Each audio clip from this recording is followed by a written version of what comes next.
Our podcast from Las Vegas fell through, and that's a bummer. But that means we're back today with another episode and plenty of news to cover. This is the Android Police Podcast.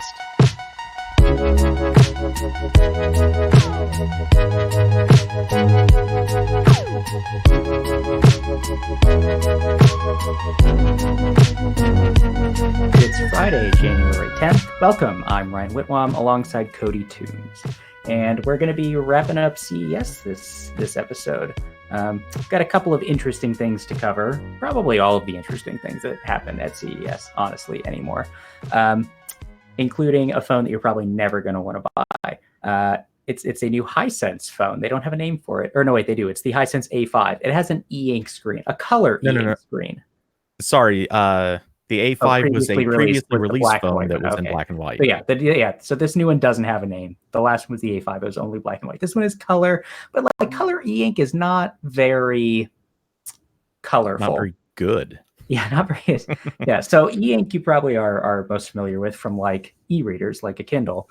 The advantage, of course, is that they only use power when they refresh. So you can show an unchanging image for almost forever, which is fine for an e-reader because it only needs to refresh when you move to the next page. But a phone, I feel like the use case is just not there. It's a really unpleasant experience, and it honestly, from our hands on, it sounds like the battery life isn't even like that great.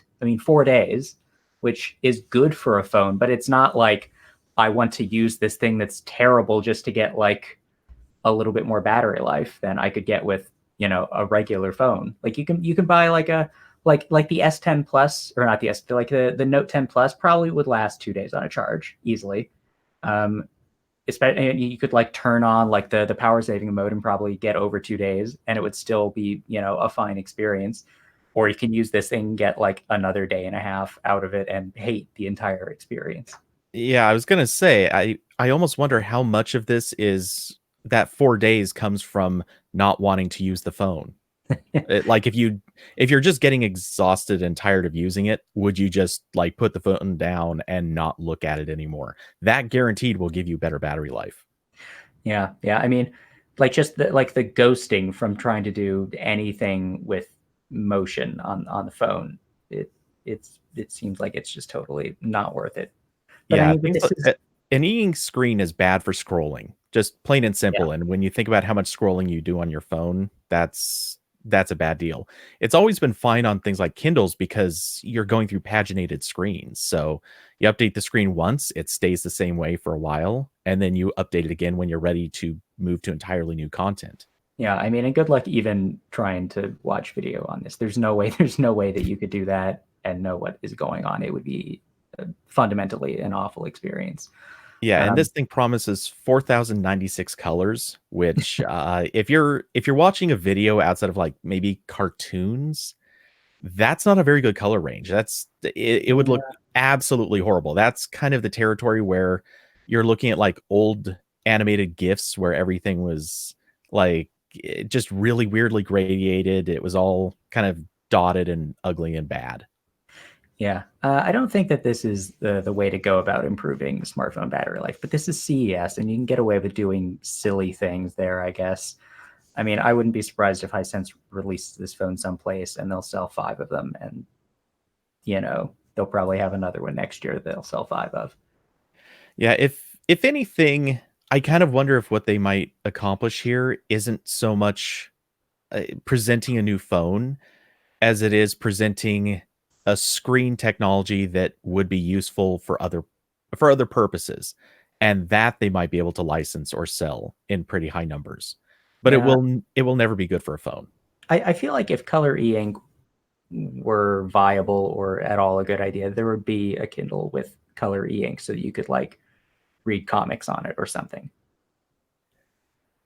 Actually, yeah, that would make a lot of sense. Though it's entirely possible Amazon just hasn't been interested enough in doing that yet. Yeah, I don't know. I just, I think it's a bad idea all around. It's just a silly CES thing, but it's a silly thing that we're going to keep seeing. Yeah. So speaking of silly things that unfortunately we have kept seeing, Ring is back in the news because apparently they are acknowledging the fact that they have been firing quite a few people for improperly accessing customer videos. Now, of course, this isn't exactly new news, Yeah. but I mean, it's it's back so in. Yeah, it's not. go ahead. I feel like we should point out it's not necessarily quite a few. It depends on your definition. They've admitted to firing 4 people for this. Um, I think that so this is related to this ongoing problem with Ring allowing people to basically access customer video for like research and AI training purposes. Yeah, they're. I mean, they're coming up with reasons, obviously, and kind of laying out their policies. But the problem is they're still not really backing up and and and verifying that they've done enough about improper behavior, which that's Yeah. not really a good sign. Though weirdly, the fact that they've come out with this letter that was sent to what was it, Congress? Um, or sorry, it was sent to some senators. Hmm. Basically just detailing that they've fired some people and again laying out some of their policies. I'm trying to figure out why they would do this now when there doesn't seem to really be anything that really prompted it. And I mean, maybe. I mean, they might have just gotten a letter from a group of senators, like demanding some explanation for a thing that that they honestly, heard I'm kind of about. wondering if they're trying to get out ahead of something. I mean, I feel like Ring they came at this whole like home security camera thing from an odd way. Like for a long time, they just had doorbell cameras. They had like outside cameras that pointed away from somebody's house, and they probably didn't feel like that was particularly sensitive video. And they had basically no real AI, so they were having humans do a lot of labeling and like curation of video. And now suddenly, like they have all of these other things going on. Like they have more cameras you can get now, and they also have like their sketchy like police cooperation thing that they do, like plugged into the Neighbors app, where they try to get you to share video with police, and they like have police promoting their products. I think like that stuff combined with like the new, like all of the new Ring cameras and Ring's traditional issues with video privacy, it just makes the whole situation feel very suspicious to me.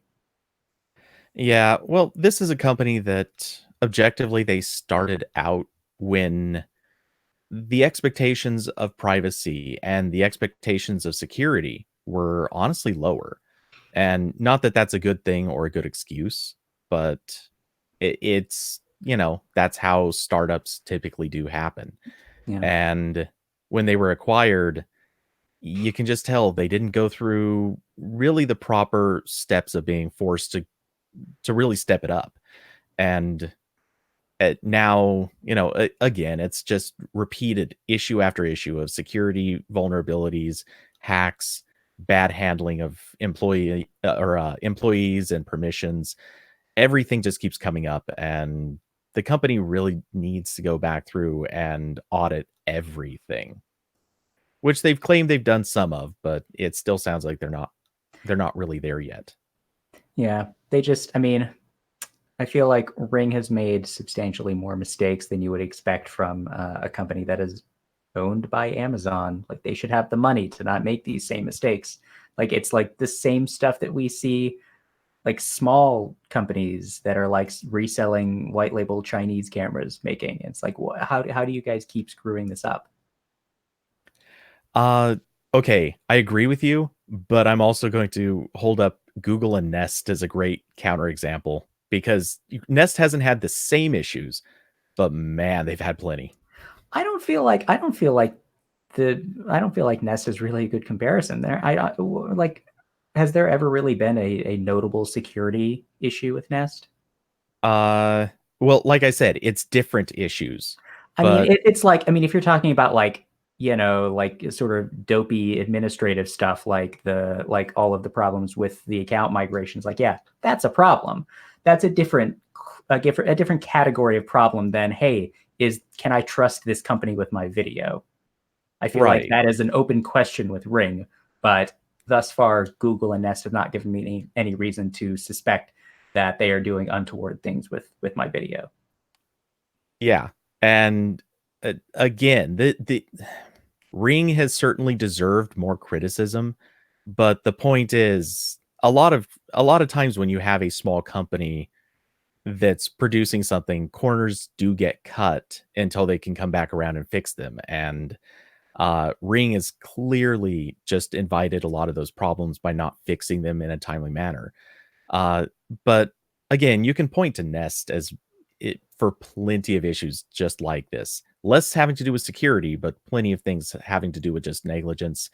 Uh, uh Products that break down or not physically fail, but just do really stupid things or have bad behaviors that should not be part of the equation anymore. Hmm. Anyway, not important. Yes. Yeah. So speaking of bad decisions, LG has made a lot of them over the last few years. LG used to be they used to make money selling smartphones back in the day. Um, they were, I think, pretty unequivocally one of the top like flagship Android phone manufacturers. They fell off year after year. They were selling fewer and fewer phones. Their devices were less interesting, and now we're at a point where I don't think they've turned a profit on their smartphone division in like 5 or 6 years now. Um, so the only reason that they are still able to make phones is that they earn so much money on appliances and TVs. So um, those divisions are carrying mobile, and it seems like every year now LG tells us that they've got a plan to turn around mobile and they're going to do X, Y, and Z. Um, Now at CES, CEO said unequivocally that like they're definitely going to start making money by 2021 on phones. Um, so like he put a timer on it. I guess we'll see how that goes. Um, he was unclear on how they were going to do this, but he did say that they would expand their mobile lineup, which seems like maybe not the best idea. Making more phones doesn't always equal selling more phones. Um, and they're also going to have quote unquote wow factors. No information on what that could be, but if it's more dual screen attachments for phones, I don't think that's going to cut it. Well, both of these promises sound like the kinds of things that you say to, I guess, appease investors, or not necessarily investors, but I guess shareholders. You promise very vague things because that's all any of them want to hear. They just want to hear there's going to be profit and at least some sort of implication that you have a plan. Uh, but being able to name off specifics, most people don't care about that. So I think that this is mostly just for convincing people that you intend to turn it around. You're not just going to rest there and let the division keep eating money. Yeah, I mean, they lost less money in the third quarter of last year than they had before. Like they were narrowing their losses. We don't have the numbers yet for the last quarter of 2019, but I guess we'll see if they moved at least in the right direction there. And if they did, I mean, that would put them maybe within striking distance of break even. But this is a challenging phone season coming up. This is when LG and Samsung both try to launch new devices, and Samsung inevitably will sell a lot more of them than LG. But LG is trying to emulate Samsung and not doing it as well as Samsung. So I mean, there have been a couple of leaks of what we expect will be the G9, and it looks not really much different than the G8. I don't know that it's gonna have anything on the Galaxy S11 or S20, whatever they end up calling it. Except I think it has a headphone jack. That's a thing. That's, I guess, some people care about, but um, Well, plenty of people care about it, but yeah, I don't think that's really going to dictate which phone somebody chooses. Yeah, I think the real problem with LG is that for the last couple of years, I think their losses have expanded when they launch new phones because they spend a lot of money on producing the devices, and then they don't sell right away. They end up selling months later on heavy discounts. So they do a little bit better toward the end of the year, but when they try to go up against Samsung every spring, they just get clobbered. Yeah, what worries me, or well, I mean, what I'm noticing is the promise of a expanded mobile lineup and wow factors reminds me entirely too much of what we saw HTC do when it was in I don't want to call it free fall, but I mean, they did pretty close to that. fall pretty fast. When was the last time HTC even announced a phone? It's been a few minutes. I But mean, yeah, I feel this is the like, problem. LG is at least at the moment we know that they're in bad shape for their phone division. And if they're making vague promises and honestly again the promises match one other company we've already seen, we don't really know that they aren't going to follow that exact same path. And there's obviously more money to back up this phone division, but at some point, could this just become sort of the lost leader that somebody eventually decides it's time to cut off? well, I think that the only reason LG is still making phones at this point is that it wants to be a company that makes phones because Samsung is the company that makes phones. It's a prestige thing for LG, and I mean, it it's something that I feel like they'll at least do for a few more years, even if they don't make money on it. It's possible that they could get to a point where they make a small amount of money and it makes sense to keep doing it. But I mean, it could also go the way of HTC's phone division.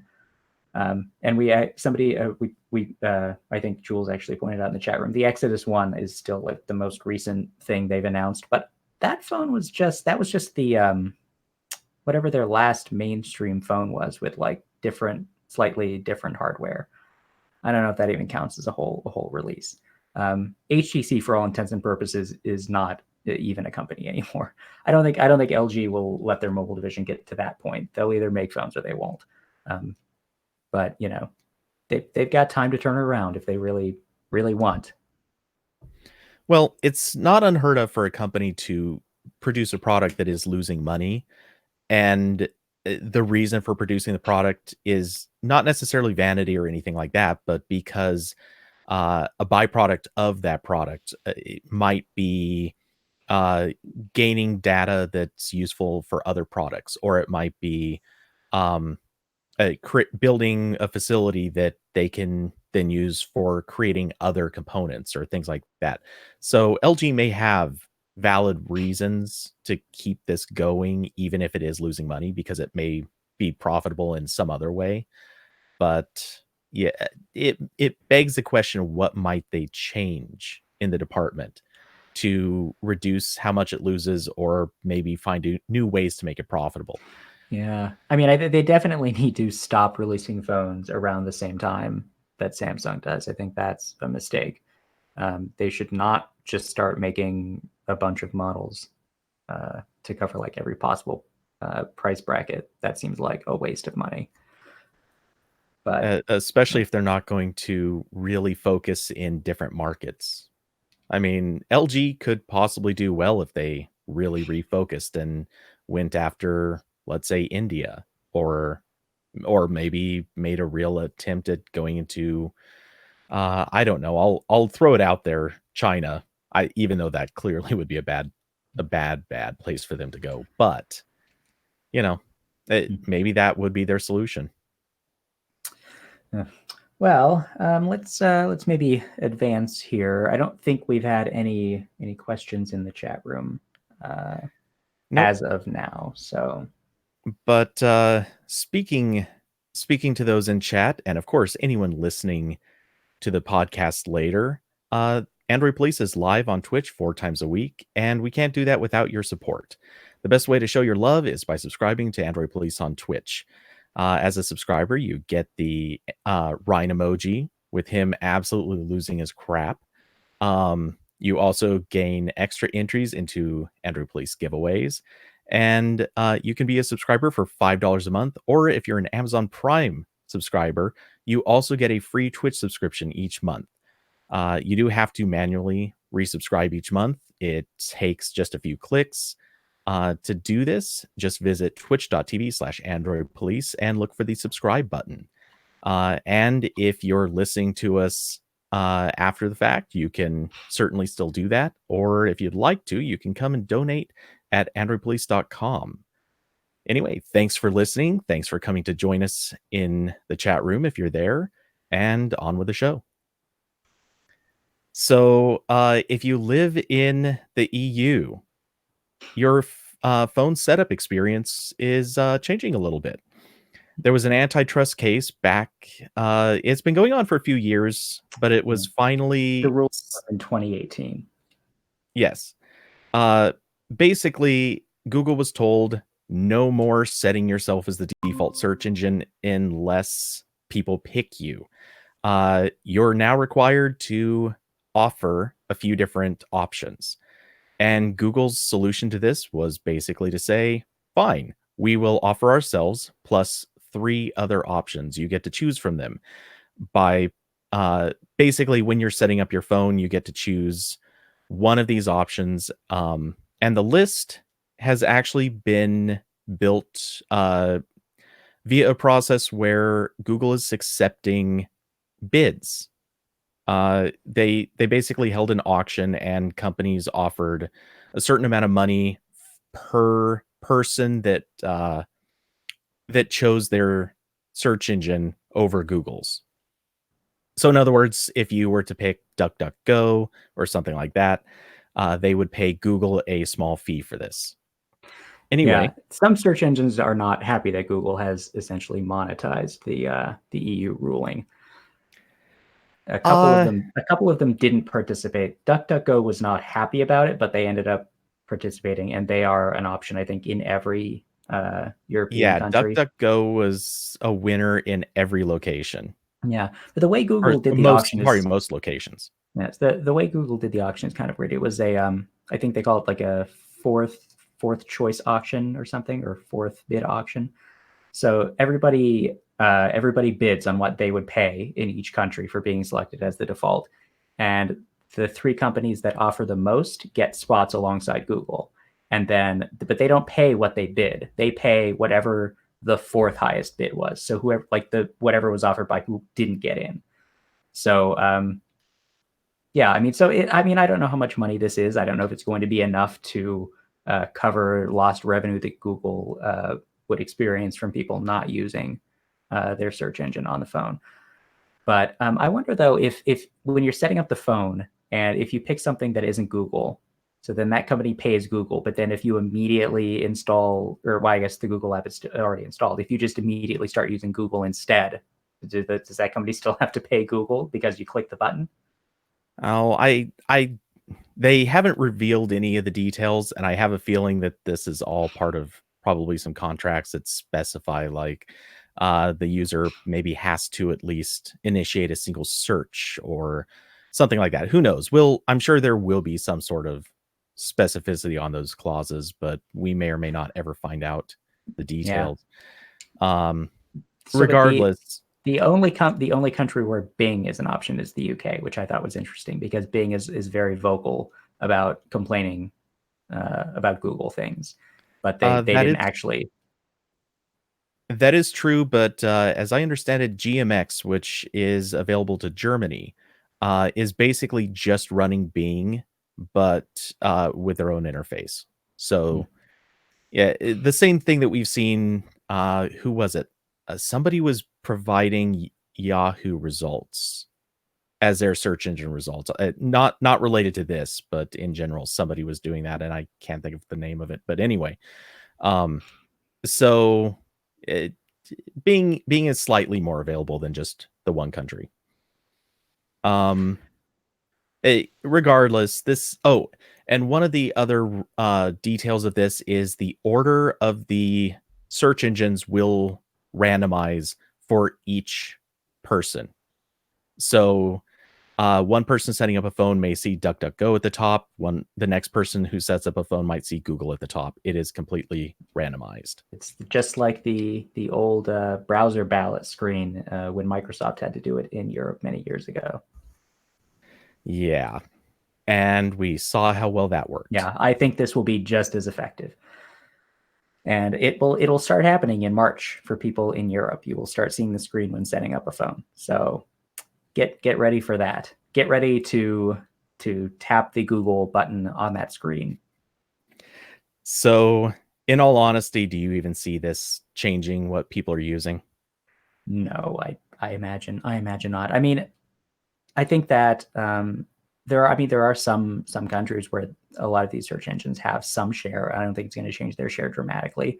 I think you can. I mean, I think that the companies that bid on these spots don't even really think that they're going to get anything out of it, because I mean, they look where they are. I mean, like Yandex is Russian oriented, and so like they didn't like go out there and try to secure a spot in the UK. Like they're just going after countries where they know they already have some users, and it's not going to dramatically expand anybody's search share. I think that Google will still be far and away the most popular search engine in Europe. Agreed. The only thing that makes me wonder is how this works out with OEMs that already preloaded some of these search engines. Because again, like Yandex, you got to figure any phone that was sold in that region, it probably already included Yandex as a built-in search Yeah, provider. quite It, possibly. I mean, but if you select it as the default, then if you tap the right. search bar in your home screen, it goes to Yandex.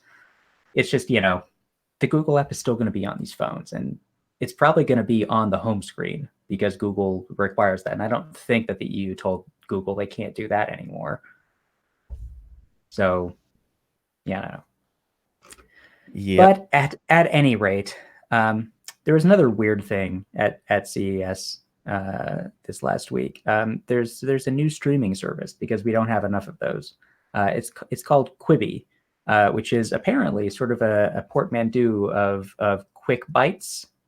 So the idea is that these will be sort of short films optimized for your phone, specifically because they will be able to switch back and forth between landscape and portrait orientation. So like you're just watching a thing, you can turn your phone one way or the other, and the video will just morph to fill the screen. The way they're doing this apparently is by including the unviewed areas of the video at like a low bit rate. So it's only using about 20% more bandwidth than a regular video. But then when you rotate your phone, it scales up I guess they call them sidecar video segments to fill the screen, and it'll look normal. It is unclear whether any filmmakers are going to use this to great effect, or if we're just going to get a lot of weirdly cropped videos where you feel like you're missing important things. But this startup has a lot of money. It's backed by Meg Whitman from eBay and HP, as well as former Disney executive Jeff Katzenberg. So, I mean, people are willing to give them a shot. I guess they already have some content deals set up, and ads. There are going to be ads. There's no free tier. So if you pay $5 a month, you'll get this service with ads, and if you pay $8 a month, you get no ads. I don't know if a lot of people are really going to be into paying that much for video that's just designed for your phone. Well, I so in terms of who's going to want this, I think that's going to be a really hard. It's going to be a tough sell no matter what, because you're looking for people who specifically want this experience, and or they want the content that will be exclusive to this service. And man, they're going to have to pay so much to get content that anyone's really going to be chasing. They've already highlighted deals with Chrissy Teigen, Jennifer Lopez, and Steven Spielberg. So apparently they have, I mean, these are big names, but I'm not convinced that they're necessarily going to bring anything that exceptional, or that Yeah, I it's don't gonna be the even must-have thing. I don't even really know why you want this. Like what are you going to do with video that switches between landscape and portrait that is really that interesting? Like if you want to make video for phone, just make portrait video. Like if that's what you're going to do. This whole like nobody really wants to like switch their phone back and forth to watch a video. Well, what stands out to me, the sample that they show, it's showing a video of a girl running through a park, and you rotate the phone, and it gets in really tight on her face. Which what stands out here is all they're really doing is passing along the part of the video that is going to be your center focus. So, it's basically just telling a phone where to crop to. That's not Yeah, very good. and That's like a but like really weak experience. if you're watching this and you don't rotate your phone at that point, then then it's just the effect is lost on you. Um, I feel like I would be stressed out watching one of these videos. Like which way is best for my phone right now? Which well, what did the director intend me to be seeing at this moment? Is there just a bunch of empty stuff on the sides of the screen I'm not seeing, or is there something important over there? Yeah, I and feel like it has a similar problem to like 360-degree VR video. Like how do you yep, tell the viewer where they're supposed to be looking? Like what is important right now at this moment? exactly. And one of the things I'm honestly really suspicious of this. I think ads are probably going to be the territory where we actually see people putting real effort into making use of this platform. And that's the part no one wants to see. Nobody's going to Yeah, care about the ads being special. I wonder if they're going to end up just making this adding a free tier with ads, because I feel like nobody was going to pay $5 a month for this with ads. Oh, I well, don't. I yeah, mean, that I think's a given, but that'll be a yeah, short-lived thing. yeah. But I think this is a silly idea. I wouldn't be surprised if this limps along for a couple of years and then quietly dies. Well, it's an interesting technology preview kind of thing. Like it's a nice concept that honestly, like every other streaming service will probably eventually Yeah, add I mean, support no, for I doing think this that sort of I think thing. it's neat technology. I think that it probably would be fun to play with. I just don't think that it's going to provide any particularly interesting storytelling tools. I think it's going to be more of an impediment than anything else. Uh, well, we'll see. They say that uh that that producers will be able to create stuff using tools that will actually highlight this capability, and but in most cases it's going to be more like what they demonstrated, where it just knows where to zoom in. In either case, I think what we're going to see is this exact sort of thing will just show up on every other streaming service eventually. And when that happens, the one trick the service does is going to go, it's not going to carry it. No one's going to care Yeah, once everyone else is doing it, I and mean, everyone else is better. I could see other services doing like some sort of mobile optimized like portrait stuff. I don't know if this like switching back and forth is really going to be something that people want to do. And I agree with that. At best, this is the sort of thing like you walk onto a subway while you're watching, you watch it in landscape, and then as you're getting off the subway, maybe you hold the phone differently for a little bit. And even then, like that's the worst. That's the best example I can think of, and it's still a terrible example. Yeah, but you'll be able to start paying money for this on April 6th if you want to do that. Up to you. Yep, pretty much. All So, right. as with that service, the end is near. So, all the topics we've talked about today can be found at androidpolice.com/podcast. Again, we're live 4 times a week at twitch.tv/androidpolice, and we love to hear your thoughts. You can email us. We're going to be at podcast@androidpolice.com. And if you'd like to track us down on Twitter, you can find Ryan at Ryan Whitwam. I'm Cody_Toombs. And our producer is Jules Wang, and you can find him at Point Jules. Our theme music is by Home. At some point, we'll get around to having Raymond and Joshua on the show. But until we do, we've got more pods for you starting on Monday. Have a great weekend and take care.